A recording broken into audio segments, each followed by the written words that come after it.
afternoon, dear all.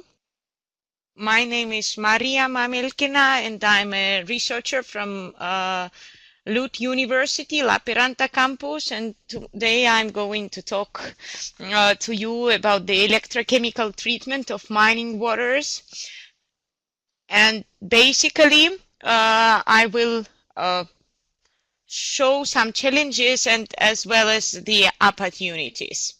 So let's start, and of course you might expect that I tell you how good is electrochemical treatment and that we should use it everywhere, but I would do so if I did not experience difficulties and face challenges working with this technology, and I've been working with this technology for the last 6 years.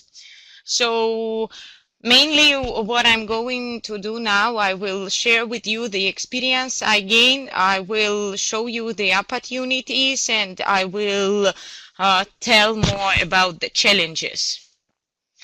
And as for the content, first I start with the background, because I'm not sure how many of you are familiar with the mining waters and with the electrochemical treatment. And then I will switch to some practical results, and in this presentation it is about the removal of anions from mining waters, and I will more focus on sulphate and cyanide. And when preparing the webinar, I was thinking about two main goals. First, to familiarize you with the current aspects and current situation of the electrochemical treatment of mining waters, and also to highlight what are the challenges, where we have the opportunities, and on which we should focus. So basically, starting about the background, from the slide, you can see that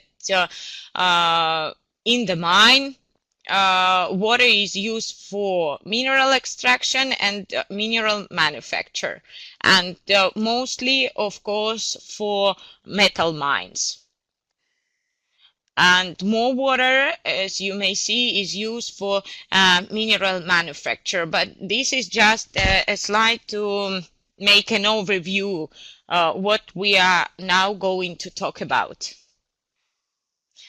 And what are the mine waters? And usually people are talking about mine waters, meaning only, for example, acid mine drainage. But nowadays there is a tendency that we should talk about mining waters as the complex thing. For example, we should take into account that there is not only an acid mine drainage that we should focus. There is also process water, there is leachate, there is water in the tailing pond, and it is all called mining waters. So now you may play a game while I'm explaining more that which picture belongs to which part. For example, where is process water, where is the effluent, and where is mine drainage water. So, and I will more focus on the impact of this water. So first, of course, like the most important impact, or most harmful impact, is this acid mine drainage. Then it is toxic metals, contamination, and also we should think about the process water when we are talking about mine site, because processing and process water and processing of metals, they may also influence the efficiency of the process. For example, the efficiency of the flotation if the water is not of the desired quality. So when talking about the treatment of mining waters, we should not always focus only on acid mine drainage treatment, but also focus on the process water, on the water from the tailing ponds, and always account mine as one piece, not taking into account only some part of it. So mining waters treatment techniques, as you may see, they can be active and passive. And now, while you are listening to my explanation, you have another task to find where is the electrochemical treatment, whether it is an established or innovative technique, and whether it is active or passive technique. So nowadays, among the established ones, there are two types of techniques, active and passive. And as you may read and may see, I will not explain all of them, but they are very well established, they are very well known, and they are used in the mine site. But when we talk about the innovative techniques, they are mostly active, and you may see some competing techniques from the list. And basically, my message is that all these techniques, they should be developed, and finally they should be established, because they allow to get the water of the desired quality, and they allow to minimize the impact. So as you may see that electrochemical methods, they are active, innovative water treatment techniques, and nowadays they are getting more and more attention, and they are under the development.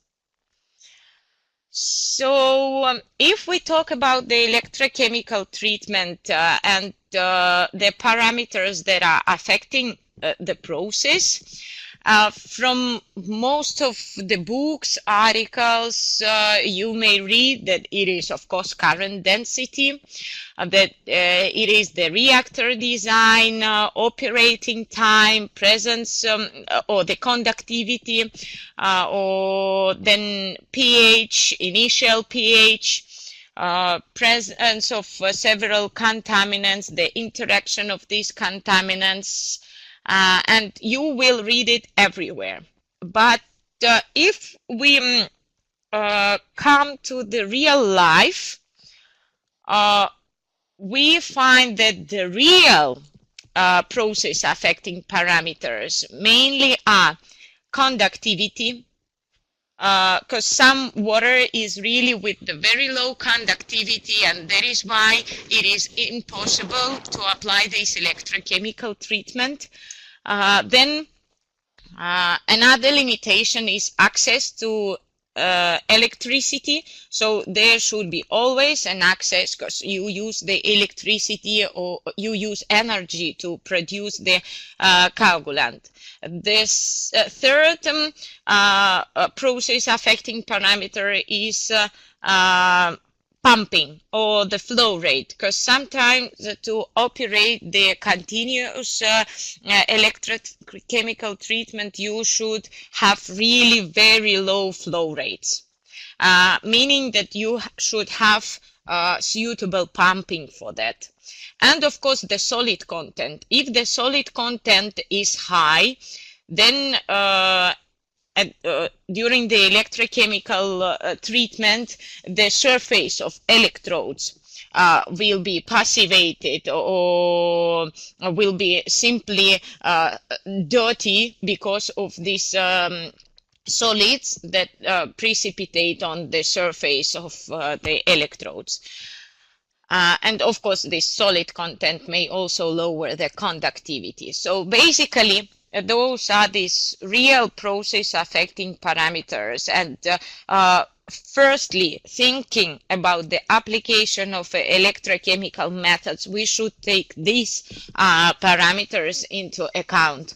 And of course, when you are working in the lab, it is not that much the difficulty, but when you switch to the piloting, or when you switch to the real mine location, then those are definitely the process affecting parameters, because all the operating parameters like pH or current density, you may still adjust. But if there is no conductivity in water, you simply can't operate the electrochemical process.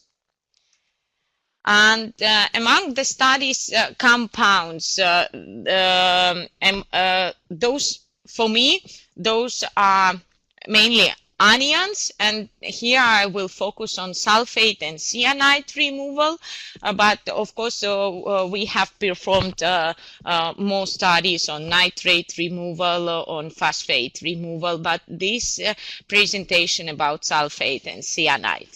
And as you may see that sulphate is toxic to the aquatic environment, and the limits are really very different from country to country. So for example, in the US, you will find it 250, and in Finland or in Chile, you find it like 2000 milligrams per liter.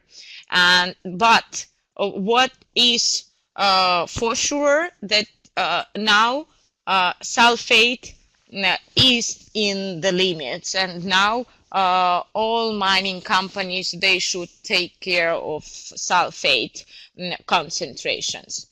And as for the cyanide, it was always in the limits, and it is very toxic. It is very harmful for human being. It is really so, and also you may see it from the allowed discharge limits. So it's like, to most of the countries, it is 0.1 milligram per liter. And I've been already talking about the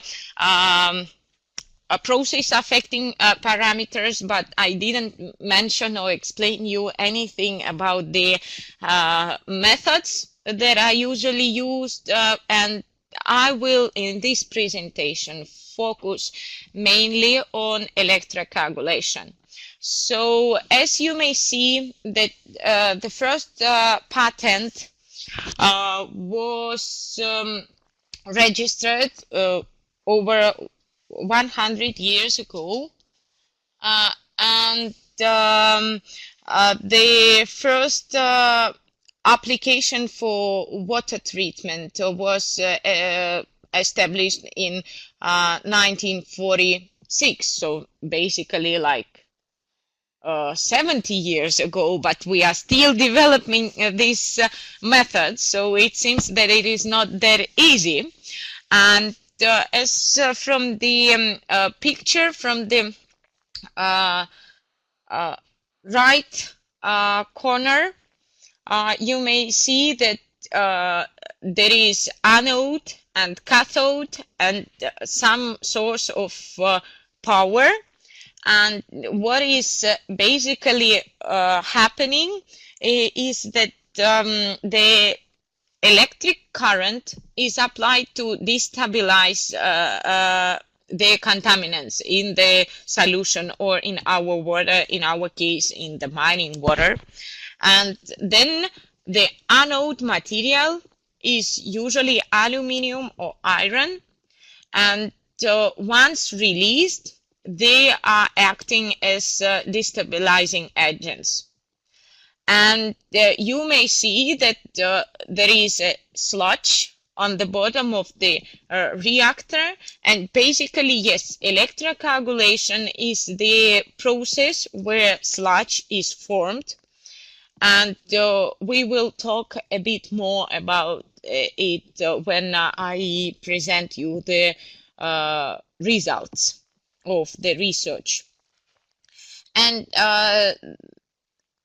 the particle size, the particle charge of the contaminant may be neutralized by aluminum or iron ions, and in that case the coagulation process occurs. And you may see on the left picture, you may see that it is very typical laboratory scale unit.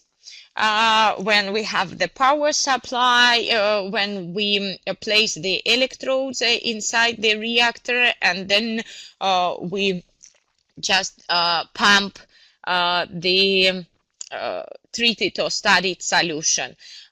In our work, we have experienced a lot of different configurations of reactors, and now I will present you most of these configurations. So from the upper left corner picture, you may see this big tank. It is 70 liters tank with the electrodes placed inside the reactor.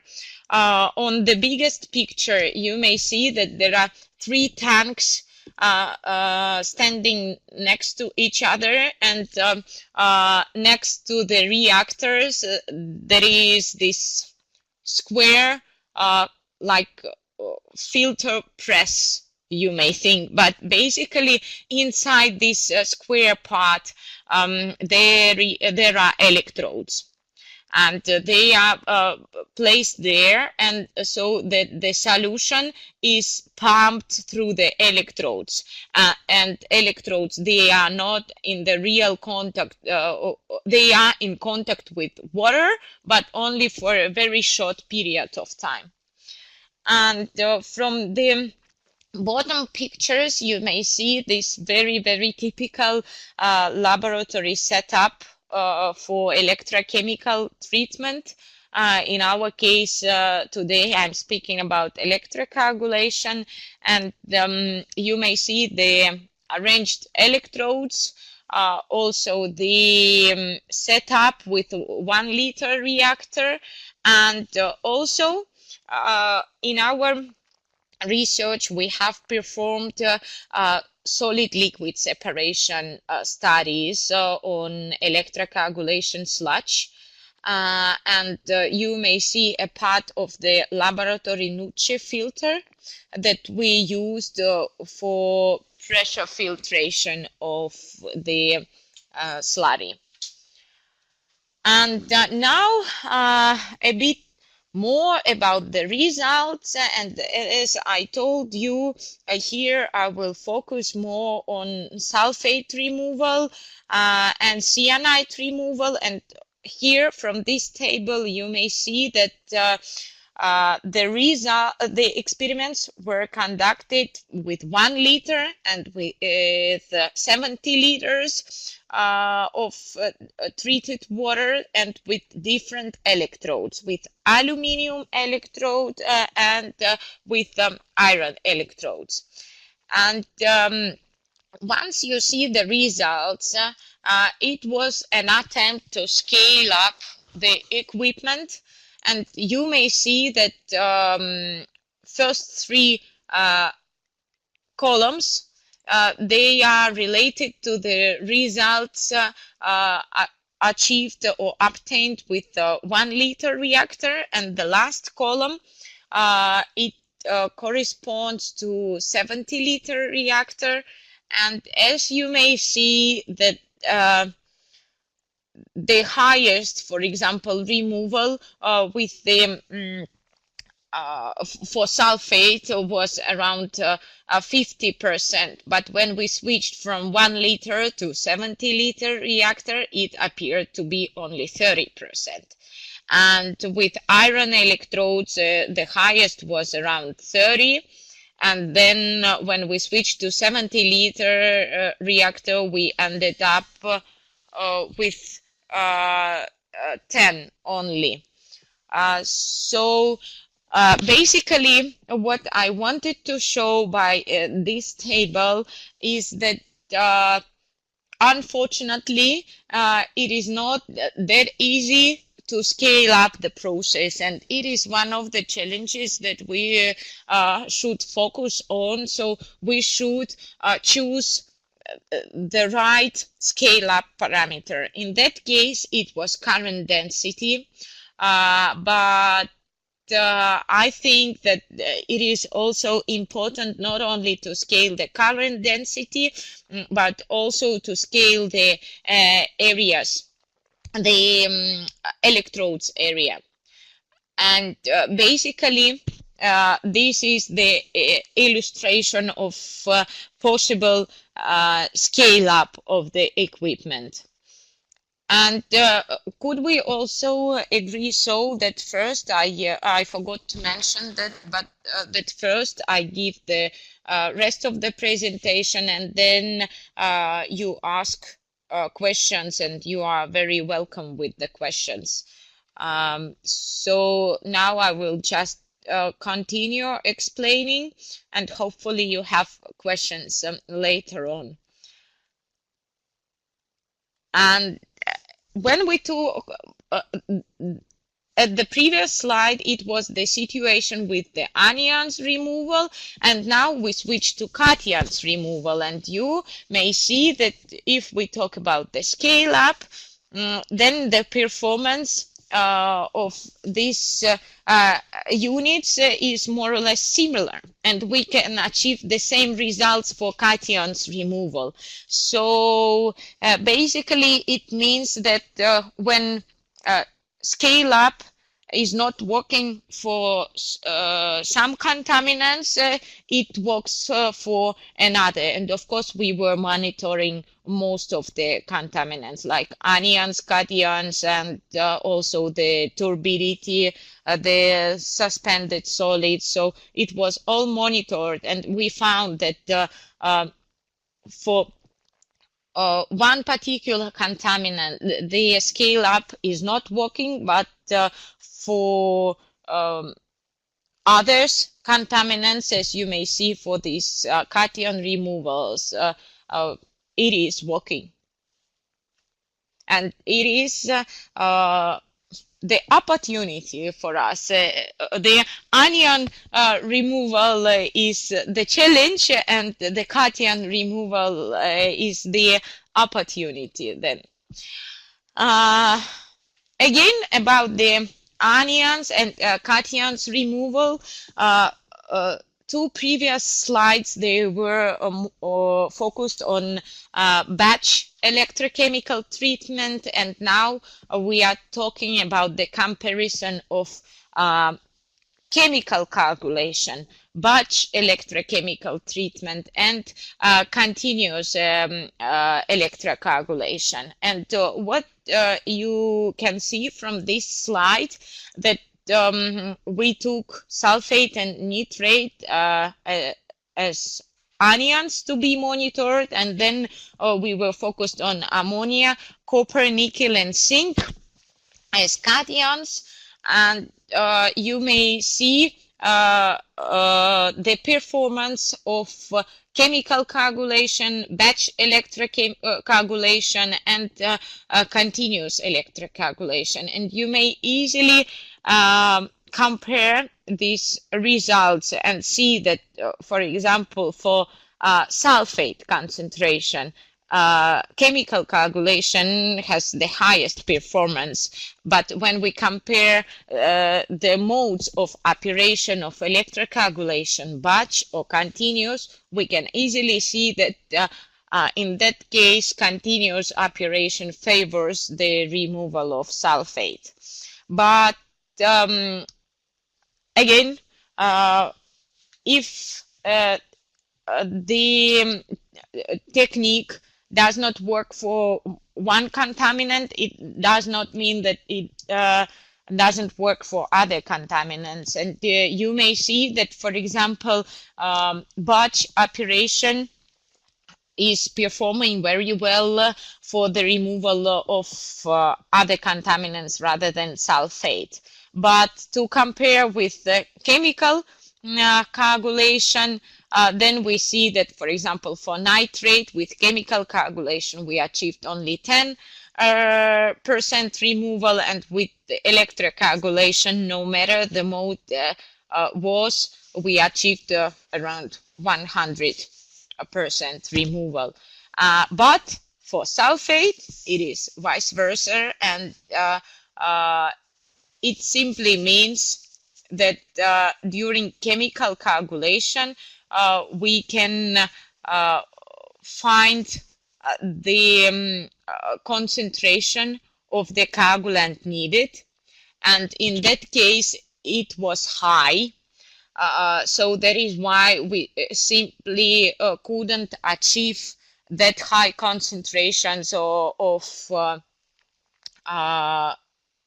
the coagulant in our electrocoagulation unit. Otherwise, the current should have been over 15 amperes, and it is quite high.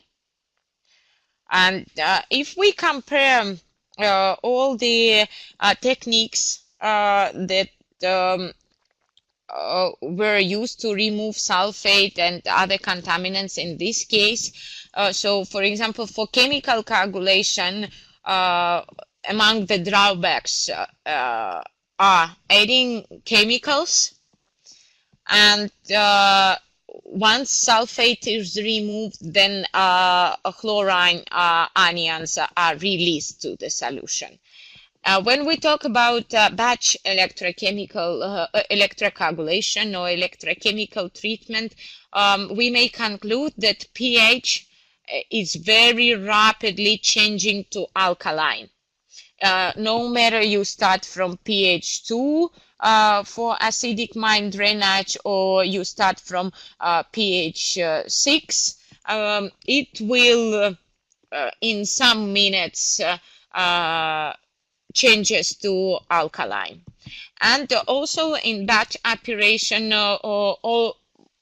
most probably after some time of operation, we face the passivation of electrodes, meaning that no more metal ions can be removed from can be released from the surface of electrode, or very low amount of metal ions can be released. And when we talk about the continuous electrocoagulation, here we may easily operate at quite stable pH. For example, if we started at pH 2, then we after 5 days and 10 days, we still operate at pH 2. So in that case, in the case of sulphate removal, it is very critical, because what we observed that sulphate is better removed at very low pHs, like 2 to 3, or yeah. And of course, this continuous electrocoagulation as well as batch electrocoagulation, mainly we don't add chemicals. We add we release ions, and then later on the solids are formed, but we don't add any chemicals to the solution as we do during chemical coagulation. And if we talk about cyanide removal, first of all, I should emphasize that it is very harmful contaminant, and working in the lab or working on site or whatever requires very much attention from the operator, because, for example, all tests or any actions with cyanide solutions, cyanide containing solutions, they may take place only at pH 10 to 12. And when we started to study the cyanide removal from the mining waters, basically we decided to test different types of electrodes, materials, different current densities, different operation modes, but we should have been aware about the pH. And what we found, for example, with and from the upper diagram, you may see that there are different combinations of anodes and cathodes.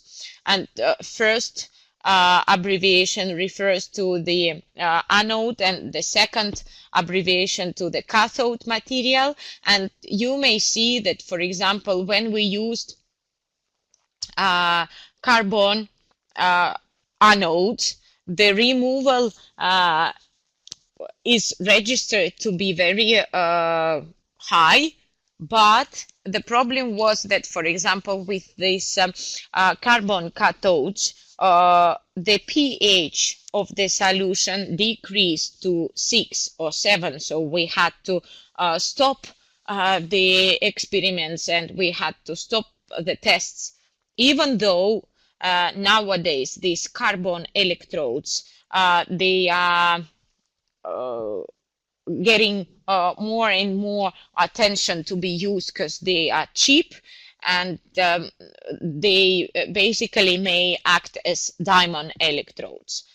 But in the case of cyanide removal, it was not possible to operate, and it is also another challenge, because some of the contaminants, they are very harmful, they are toxic, and we always should take care of what is going to happen. And when we develop the technique, sometimes we are not aware of what is going to happen. But now we know. And all these experiments, they were performed at the lab scale with the very small, with this 1 liter water sample. So we were more or less on the safe side.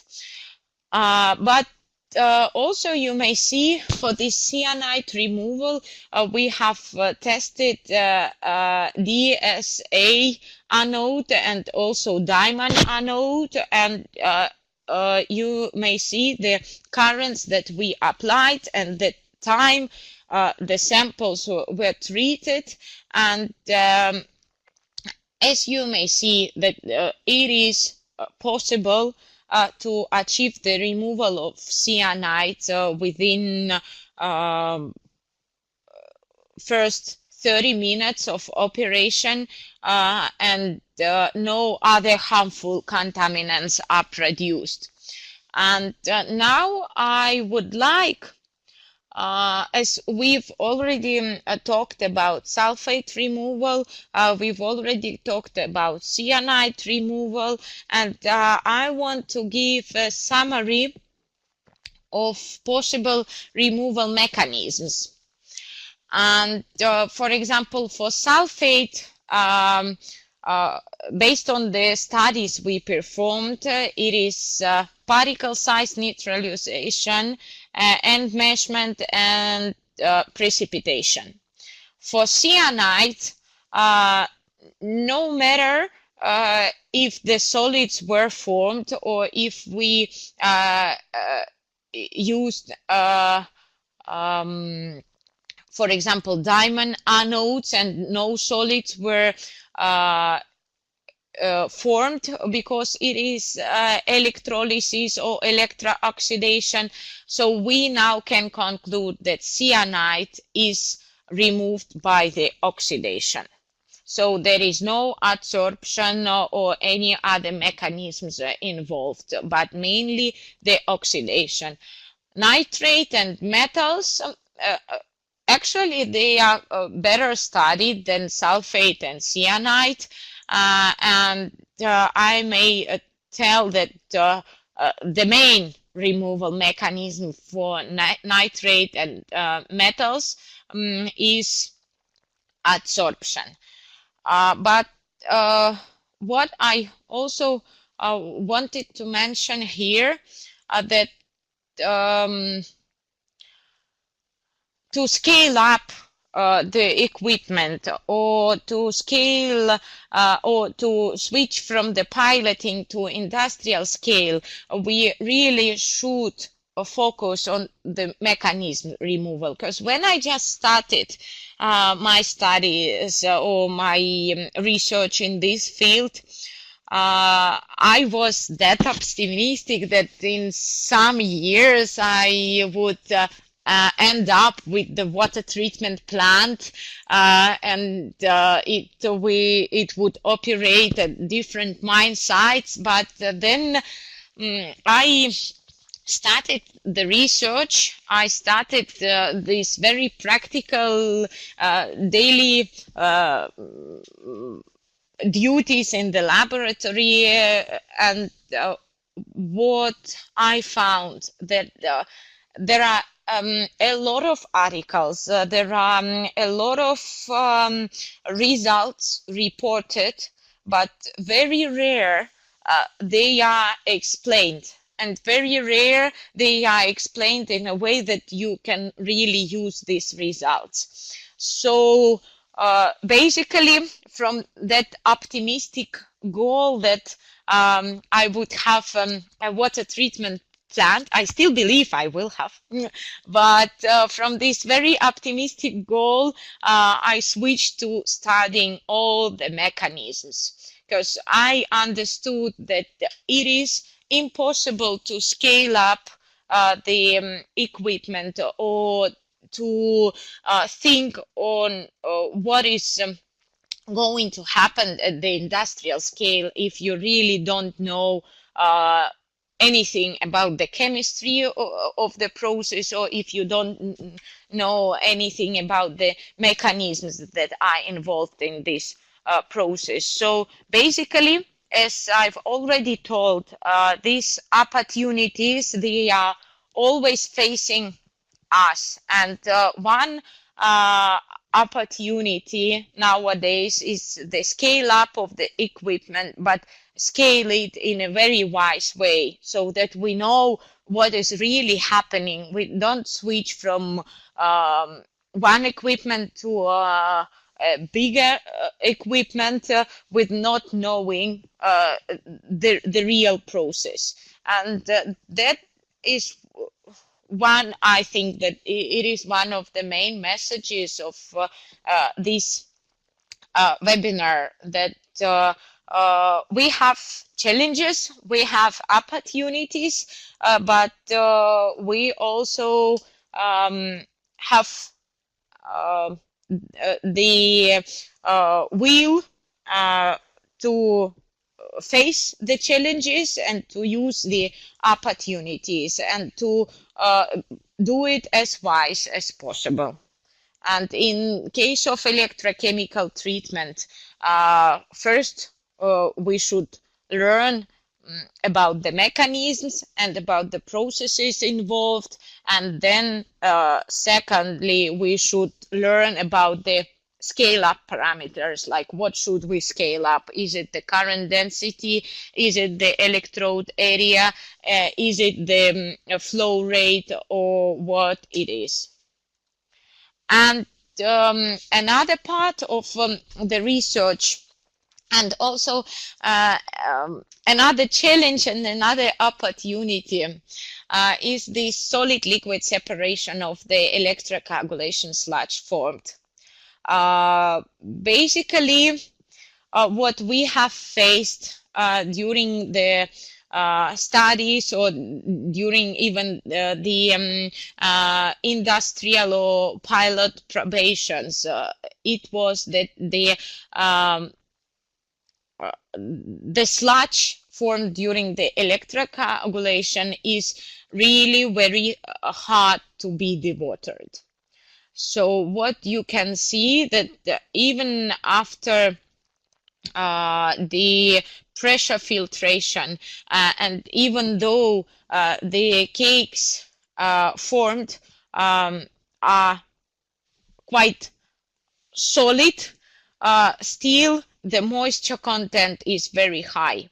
So you may easily see that even if they are formed and if the solids are grouped, still, for example, with the aluminum cake, we have 95% of water in this cake. So it is another challenge and another opportunity that when developing the process, we should also focus on the downstream processes. And if this developing processes like electrochemical methods I'm talking about, if they really cause some problems at the downstream processes.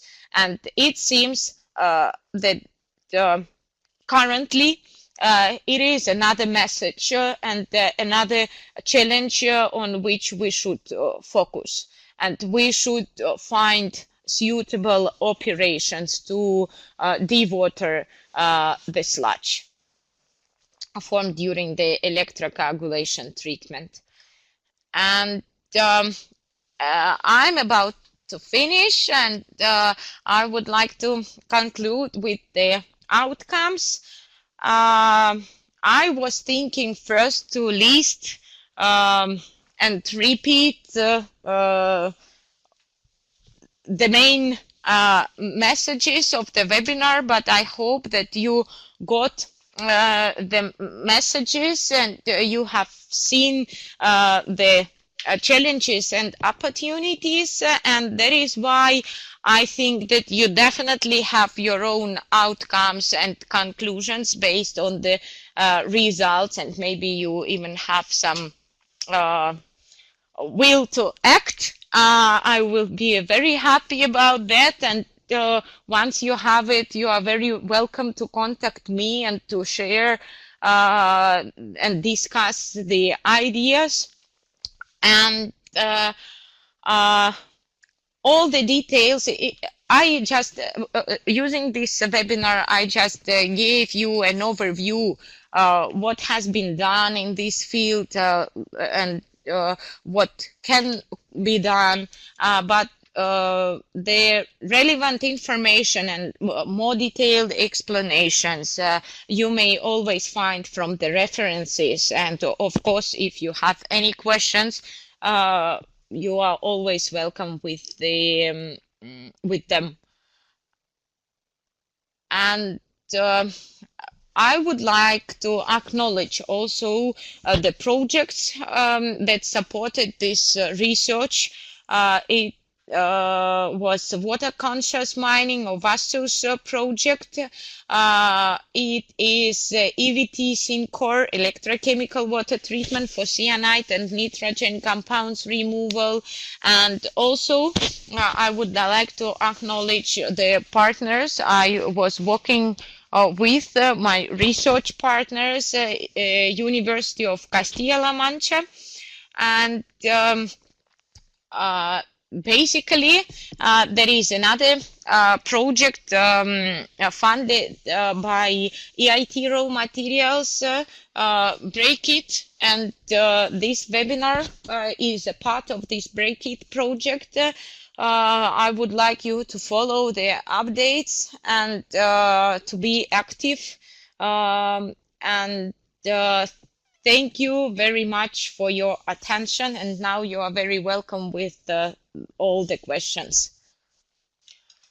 Here is one question, like, have you checked the leaching? Could you please specify the leaching, if we have treated the leachate, or what is your question mainly about? You mean about, yeah, it is leaching of electrode releasing ions. I mean, aluminum and iron from electrode. You mean the leaching of the slurry that is formed. So if we can leach these metals. Yeah, yes, thank you. We know about this leaching, and it is planned to be done, but first we were looking on this solid liquid separations, like whether we can get more concentrated solutions, because basically even after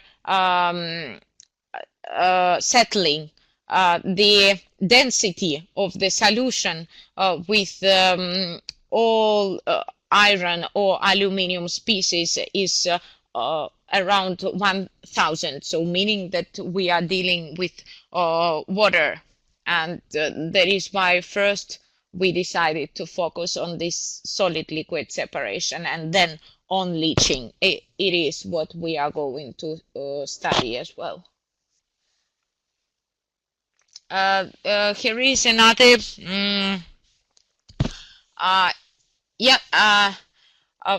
another question. For scaling up the process, did you consider numerical simulation, aka CFD?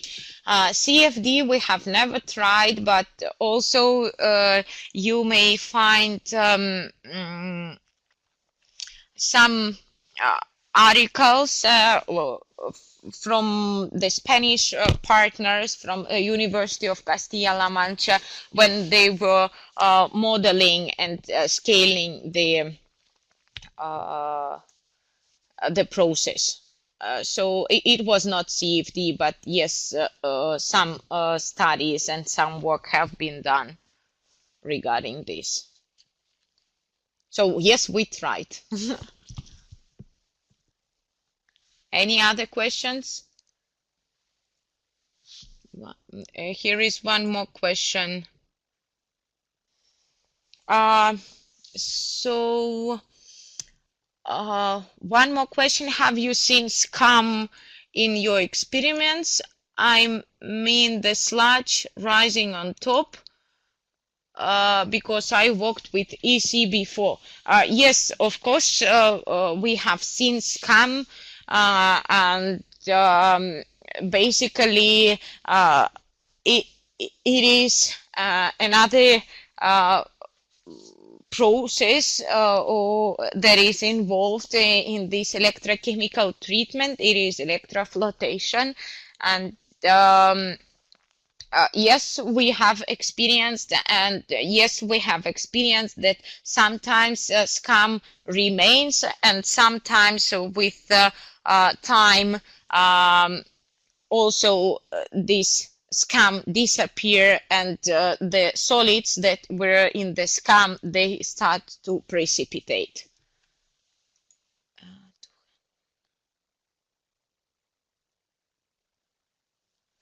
Yeah, basically it was in addition to the question, it is stated that it was so difficult to handle sludge and scum, as you said.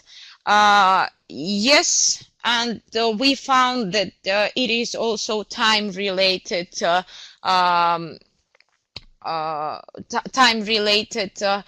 process. So with time, scum may disappear and solids may start to precipitate.